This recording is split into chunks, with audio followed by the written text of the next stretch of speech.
All right, two for you. First, can we just check on the status of Nemanja? You saw that he's out with the back spasms. Is there any concern there? Just kind of a day-to-day thing. So, and then you guys, this is a 7-game homestand. You've gone 5-1 so far with a chance to button it up on a good note. Why do you think that Chase Center has become such a hard place to play? What have you established here? Well, we've got a great crowd. We're sold out every night. We've established ourselves as a good team. You know, second best record in the league and best defense in the league. So those things usually come together to provide a good home record, and that's in my experience, that's kind of how you want to draw it up. You know, dominate your home floor if you're a good team. Dominate your home floor and, you know, try to go 500 on the road, maybe a little bit better than 500. And, you know, that's the recipe for a 55 plus win season. And that's, you know, long way to go, but we're on schedule to do that. But it's just great to be able to come into this building every night and count on our fans and know that we've got a distinct advantage. With belly out, what does that mean for guys like Jonathan and, you know, the bigs on the roster? Yeah, I mean, we'll only have 10 guys available with Moses and Cheese in Austin. So that means JK and Juan will both get plenty of opportunity, and everybody's got to be ready. Steve, apologies if you might have hit on this the other day, but Draymond, he signs that deal with your old employer, with Turner, and pretty unconventional as far as a guy who's still playing. I just wondered, did that require any kind of dialogue between the two of you just to make sure that you know, in terms of logistics or scheduling and, you know, the idea that no dialogue. He's kind of already been doing that, you know, for Turner over the last couple of years, and he didn't need my permission to do that. So I don't know if he talked to Bob about it, but I didn't need a conversation. He's kind of established that over the last couple of years, and happy for him. I think it's great. And I know what his work ethic is about and his preparation. And so I'm not worried about any of that. You played that role. I just in general wonder, what do you think of his media chops and the analysis, and he and Barkley having a good time? And just in general, what have your thoughts been on the job he's done? I think Draymond's a natural for TV.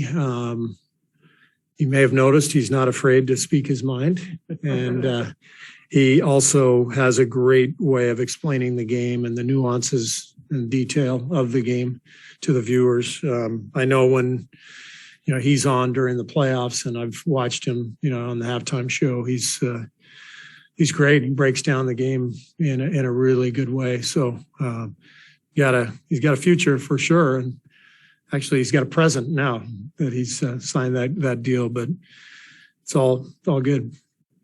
Steve, is the group chat text, is that a players only, or are there a couple different ones? Players only. Okay. Yeah. Okay. Yeah. No, I figured that'd be too much to deal with. But apparently Steph felt a little slighted the other day because Wiggins got a little more attention on the group chat. I don't think Steph actually felt slighted. I think he was probably laughing about it. Yes. But yeah. No, it was playful, but everybody's just still relishing in that, what that means for Wiggins, I'm sure. But yeah, we had fun with it too. We had a great video for Wiggs, and a lot of great highlights and music, and, you know, message from his family, and then just at the very end. Oh yeah, and by the way, congrats to you too, Steph. So we all got a good kick out of the formality that is Steph Curry being named a starter in the All-Star game. I guess maybe that's when you know you've made it, when nobody even bothers to congratulate you on that kind of achievement. It was fun. Yeah, we had a good time with him. How have you seen Clay kind of handle this? You know, it's been slightly increased minutes, and just where do you see that going? Well, his last 2 games have been his best 2. His minutes were ramped up a little bit. You know, I think he got up close to 27 the other night.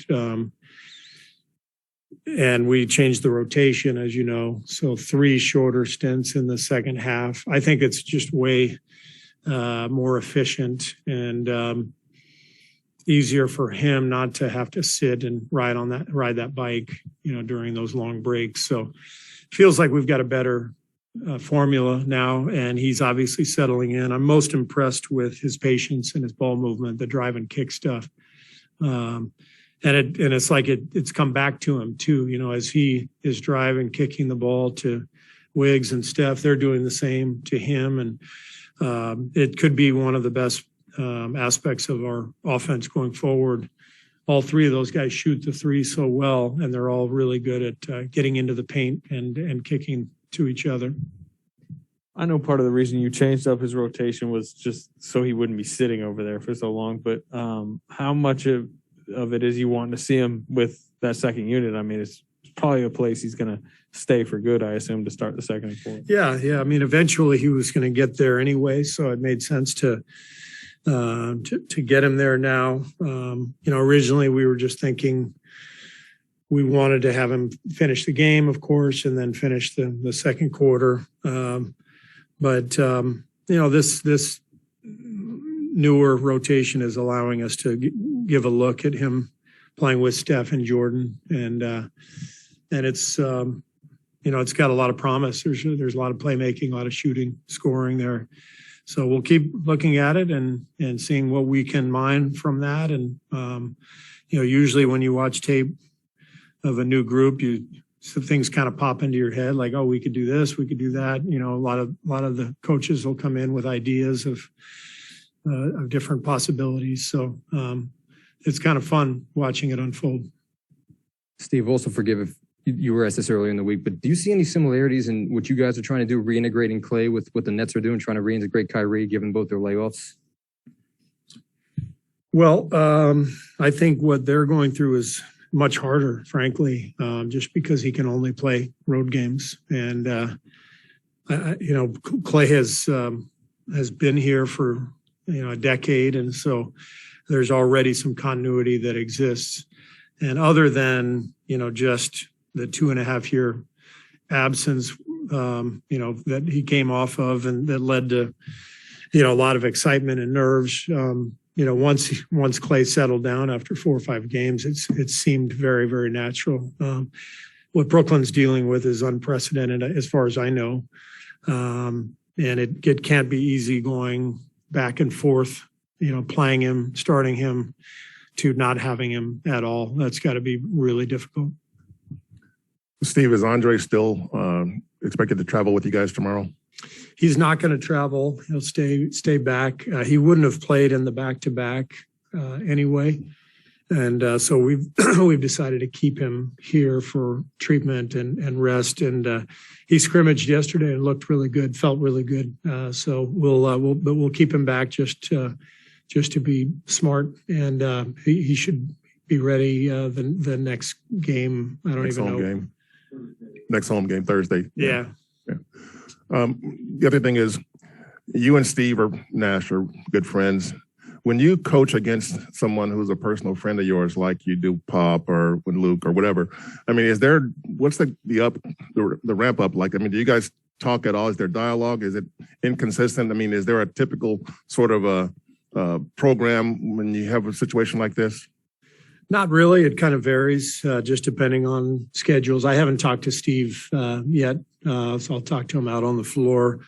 I know a couple of our coaches got together with him, I think this morning for coffee. And, so sometimes if both coaches have time, you go out to dinner or something. And then other times, you're just up against it and you don't get a chance. So it varies from one time to the next. Steve, the note you were making about, the challenges that the Nets have, I was wondering from your vantage point, being a player and a coach of great teams, philosophically, to what extent do you think talent can overcome the continuity challenges with guys in and out of the lineup? Well, you got to have talent to win big in this league. Great talent will beat mediocre talent with continuity. I know that. So the continuity is crucial, but you got to have a lot of talent with the continuity to win at the highest level. So whatever that means, I think a team like Milwaukee, for example, now that they've won a title, they've been together for several years, especially their key guys with Middleton and Giannis.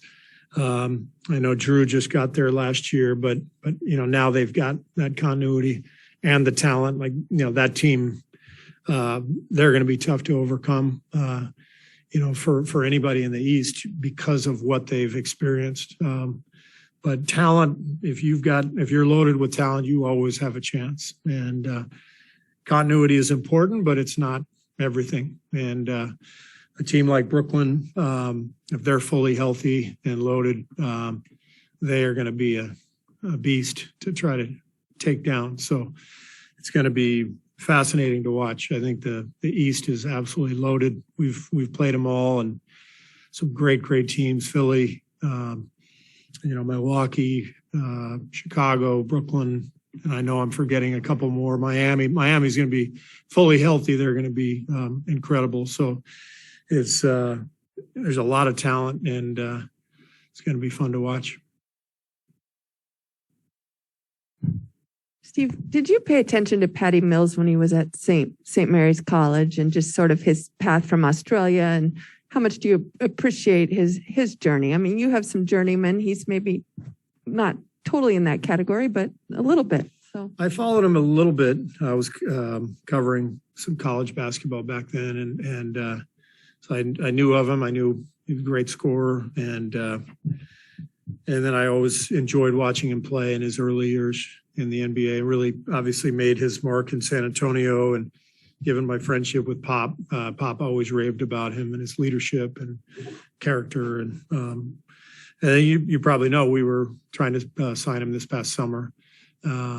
Seems like our kind of guy, and then of course competing against him in FIBA the last couple of summers.